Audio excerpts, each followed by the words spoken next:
Oi pessoal, tudo bem? Hoje eu quero mostrar para vocês uma técnica que eu utilizei nesta planta aí, que vocês viram. É uma mistura, na verdade, de duas técnicas, né, ao mesmo tempo. A alporquia e a enxertia. Dessa forma dá para se obter uma muda mais rápido, né? Se você tem um pé de limão rosa ou limão cravo, por exemplo, com muitos galhos, você pode utilizar essa técnica nesses galhos e assim obter mudas, né, de muitas variedades. Laranja num galho, mexerica no outro, pocã no outro, né? É muito legal. Olha, e é bem simples, né? São duas técnicas muito conhecidas, eu divulguei bastante aqui no canal, né? Que uma é a enxertia, tem vários vídeos aí mostrando, e a outra é a alporquia. Olha, essa tá um pouco enraizada porque eu não estava botando mais fé nela, né? Eu fiz há muito tempo e não estava vendo raízes. Essa alporquia ficava nessa posição, assim. Pode até observar aqui ó, o efeito da polaridade nos brotos, só saíram brotos para cima. E as raízes estavam escondidinhas lá embaixo. E eu olhava aqui em cima, dava uma olhadinha. Um pouco de musgo do plástico também acabou cobrindo essas raízes. Aí hoje eu fui retirar para tentar refazer. Quando eu tirei o saquinho até de maneira meio brusca, aí eu observei que a terra não saía, estava enroscada. Aí eu vi essas raízes aqui. Então, eu retirei e agora eu vou replantar. E quero mostrar para vocês a técnica, né, que é muito simples, mas mesmo assim eu quero mostrar o passo a passo. Ok?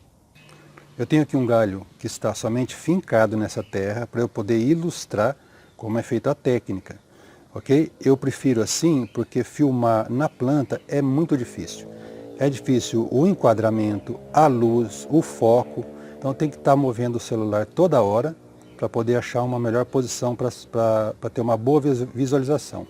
E aqui não, aqui é mais simples e é de fácil entendimento. Ok? Então esse galho é o galho que está lá na sua planta, que está no chão. Tá? É um dos galhos que você vai utilizar essa técnica, que pode ser feita em muitos outros também. Vou começar com a enxertia. É importante que seja um galho reto e um comprimento suficiente para que vocês imaginem o seguinte. Aqui eu tenho que deixar um espaço para o corte e um espaço para a alporquia, o enraizamento. Então, o nível do meu solo lá, do vaso, onde vocês forem plantar, essa muda vai ficar aqui, certo? Então eu tenho disponível esse espaço aqui para enxertia. Tá? Então aqui vocês podem definir, se vocês for colocar ela num vaso um pouco menor, então a enxertia pode ser feita um pouco mais baixo, que a formação de copa já vai ficar numa altura boa, né? Se vocês pretendem colocar num vaso grande, então não é interessante a formação de copa muito próximo do solo, tá? Porque aí os galhos vão arrastar na beirada do vaso ou até para fora do vaso, né? Vai ficar uma estética muito ruim, uma arquitetura ruim. Então pode ser feito bem mais alto, tá? 20 até 30 centímetros, ok? Então vamos lá. Eu vou já sabendo que a minha alporquia é aqui e eu quero numa altura pré-determinada, eu vou fazer o meu corte aqui. E nesse ponto eu vou começar com a enxertia. Nesse caso, é o topo de fenda cheia ou garfagem. Tá? Já tenho aqui uma estaca da variedade que eu quero, pode ser qualquer uma, desde que seja da mesma família, né, das rutáceas, que são os citros, laranja, poncã, tangerina, mexerica, laranja champanhe, ok? E é importantíssimo que esse galho que vai ser enxertado aqui, ele seja um galho que estava lá na planta doadora na vertical, tá? Ele não pode estar nessa posição. Eu já falei isso em outros vídeos, que os galhos que estão nessa posição, eles sofrem um problema da polaridade, tá? Ele tende a acontecer isso com ele, olha. Tá? Então os brotos vão sair na vertical, porque o galho estava na horizontal, porque a planta busca luz. Ok? E se eu pego um galho que estava na horizontal e faço enxerto, olha, imagine a situação disso aqui, depois que ele tiver pego e brotado. Eu vou ter que tutorar isso aqui, tutorar esses galhos, forçar, não vai ficar legal, E ele é bem teimoso, viu? Então, procurem pegar, coletar os galhos que vão ser enxertados aqui, que estão na vertical. Porque daí ele vai sair bem, quase que na vertical aqui também. Vai formar aquelas forquilhas bem legais para formar uma copa bacana. Velhas dicas, mesma espessura, o comprimento pode ser, o essencial aqui é de 3 a 4 gemas, né? Se quiser deixar só uma também, aí já dá a formação da copa depois, porque com um broto só eu não tenho formação de copa, então eu tenho que esperar ele brotar, para depois fazer a poda nesse único broto para formar a copa. Se eu deixar já 3 ou 4 numa altura boa, já vai sair 3 ou 4 brotos e já vai dar a formação nessa copa precocemente, tá? Lembrando, se você fizer enxertia muito baixo, deixa só um broto, né, para a copa formar um pouco mais acima. Se fizer um pouco mais acima, já deixa 3 ou 4 para iniciar antecipadamente a formação da copa. Tá? Então eu vou deixar aqui, é só uma simulação, tá? Vamos imaginar que eu já quero a minha formação de copa, então eu vou deixar aqui uns 3 ou 4. Fazer a cunha, essa cunha ela tem que terminar, esse primeiro corte, são 2 cortes, né, um de cada lado. O primeiro corte termina no meio e o segundo corte também no meio, para formar a cunha. Então vamos lá. Procura fazer também um corte bem reto, com o instrumento limpo.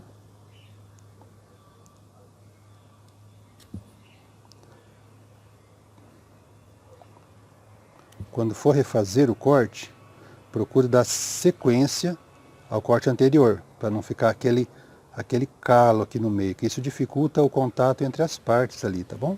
Aí, perfeito. Agora aqui, eu acho também, é importante que o corte aqui, pessoal, seja feito numa posição plana, tá? Ó, evitar fazer cortes próximos à gema, tá? Eu aqui acabei fazendo numa posição ruim, porque aqui atrás tem uma gema escondidinha, aí ela dificulta o contato. Aí, agora sim. Tem uma gema aqui bem discreta, mas não tem problema, porque eu vou fazer essa abertura nesse sentido aqui, olha. Tá um corte aí de uns 2 a 3 centímetros, ou equivalente a esse. Agora eu faço o encaixe aqui.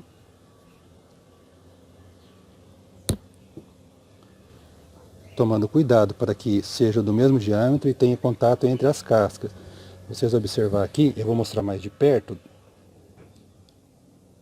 Já eu mostro mais de perto. Olha, a casca ficou perfeita e não ficou espaço entre as duas partes, tá? Se ficar um espaço aqui, muitas vezes a gente quer compensar apertando o fitilho. Isso não é muito bom não. Pode causar o estrangulamento da casca. Tá? Então ficou certinho. E agora é só passar o fitilho.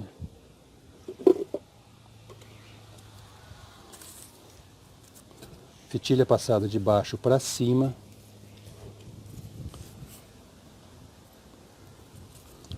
Iniciando um pouco mais. Tá, outro detalhe. Eu preciso deixar um espacinho aqui, tá? Não posso encaixar totalmente a estaca nessa abertura. Aí aqui vai ter uma formação de calo e uma cicatrização perfeita ali. Tá, então eu vou passar o fitilho de baixo para cima, começando um pouquinho abaixo do corte. Esse fitilho pode ser feito de saquinho de arroz, saquinho de açúcar, tá? Funciona muito bem. Eu só uso desses fitilhos.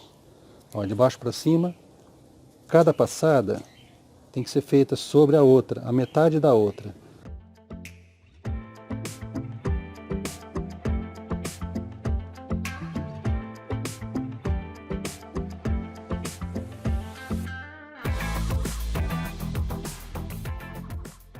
Ok? Assim, a vedação ali fica perfeita, né? Se cair água, ela escorre. E aqui é só finalizar com uma laçada. Pronto. A primeira etapa já está pronta.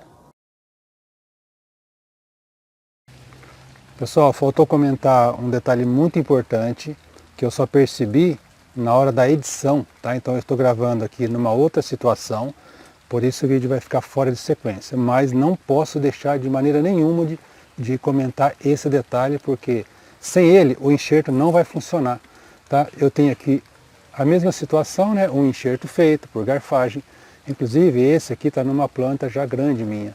Né? É uma laranja, é um limão Tahiti numa laranja champanhe, já tem um brotinho aqui em cima, olha. Mas é idêntico à situação anterior. Tá? Então, após o enxerto ter sido feito, eu tenho que proteger ele com um saquinho plástico, tá? E amarrar um pouco abaixo aqui, olha, para evitar a desidratação, tá? Porque ele ainda não está pego, então ele pode desidratar e morrer. Pronto, agora sim. Após o pegamento, esses brotos atingirem aqui 1 a 2 centímetros, eu posso cortar um pedacinho do saquinho, tá? Um cantinho aqui, para começar a ver uma troca de ar, uma troca de ambiente, para ir se acostumando. E logo em seguida, depois de 2 a 3 dias, eu já posso retirar o saquinho por completo. Agora eu vou fazer a alporquia, que é o enraizamento de um galho. Então eu vou calcular aqui uma altura ideal, que tem um espaço suficiente para que eu possa cortar. No caso de uma planta adulta, ou esse galho é muito longo ou teria uma bifurcação aqui, Então eu tenho que calcular esse espaço, eu não posso fazer muito próximo dela. Eu vou cortar somente a casca em toda a sua volta, tá? Em toda a volta do galho. Aí 1 centímetro a 2, eu faço a mesma coisa, corto só a casca. Agora retiro essa casca, esse anelamento, Aí, pronto. Agora eu tenho que raspar essa película, que ela tem aqui, entre a casca e a madeira. Só raspa bem, raspadinho, tudo em volta.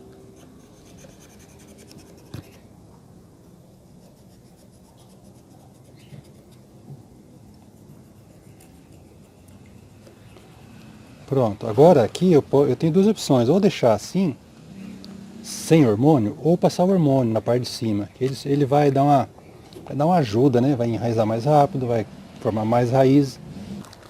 Agora aqui eu tenho um saco plástico transparente com um pouquinho de substrato úmido. Tá? Pode ser usado aqui também areia lavada, terra, e é só envolver, é bem simples. Envolver aqui o meu corte, assim, todo ele em volta, tá? E acabar de enrolar o plástico.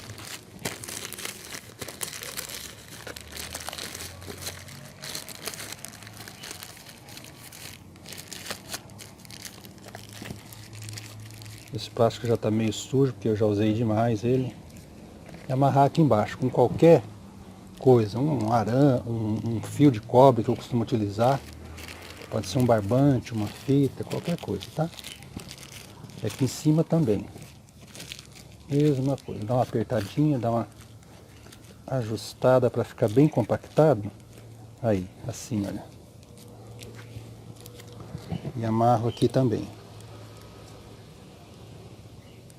Só vou enrolar, tá? Não vou terminar não.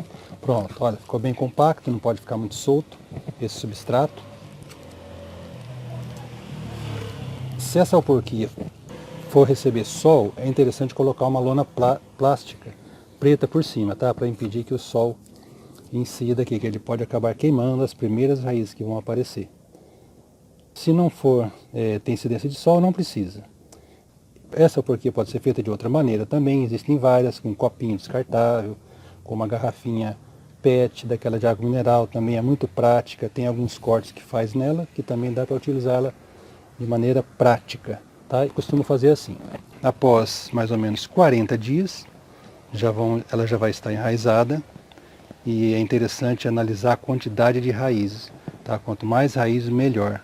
Esse tempo pode até se estender um pouco mais, tá? E depois que estiver bem enraizada, é só fazer um corte abaixo das raízes, ou abaixo aqui da alporquia, Esse corte pode ser selado com tinta, com qualquer outro produto que faça ali uma vedação desse corte, e ela já pode ser plantada. É importante a cada 5 ou 6 dias dar uma olhada para ver se o substrato não secou, ok? Isso é facilmente percebido apalpando ele. Se caso ele secar, tem que ser molhado. É bem mais prático molhar com uma seringa, injetando água um pouquinho acima, ou se você não tiver uma seringa, pode ser feito um buraco aqui e colocado água com algum outro objeto, um copo, uma xícara, só que não vai ser tão eficiente quanto a seringa. Interessante também, após plantar essa alporquia, fazer um tutoramento. para que ela não rode, né, na terra, aí vai acabar com a ação do vento, isso vai acabar arrebentando as raízes. Então faz um tutoramento, cuidado também ao introduzir o tutor na terra, essa parte vai estar na terra, né? Introduzir o tutor na terra, não acertar as raízes. Coloca um pouco de lado, fixa bem a planta nesse tutor para que ela não gire ou não balance com o vento. Isso vai acabar quebrando as raízes e você vai perder a sua alporquinha. Espero que vocês tenham gostado do vídeo, das dicas. Não esqueça de se inscrever, clicar no like e acionar o sininho ali em todas, para você receber notificações sempre que eu postar vídeos. Ok? Valeu!